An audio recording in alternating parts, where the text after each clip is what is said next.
जो मुल्क है ये होगा तो हम होंगे। और वैसे आपस की बात है, या तो हम लोग पागल हैं या कुछ चक्कर है कि जैसे ही इंडिया ने हमला किया एक सेलिब्रेशन से शुरू हो गई थी, रातों उठ गए लोग, नाश्ते बना रहे हैं और देख रहे हैं कि ये जहाज़ गिराया वो जहाज़ गिराया।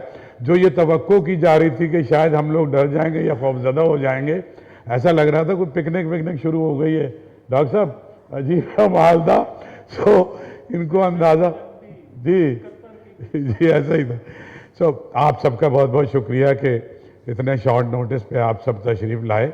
और वही बात है जो सारे मेरे अहम तरीन पाकिस्तान के अदीबों ने और आर्टिस्टों ने की है।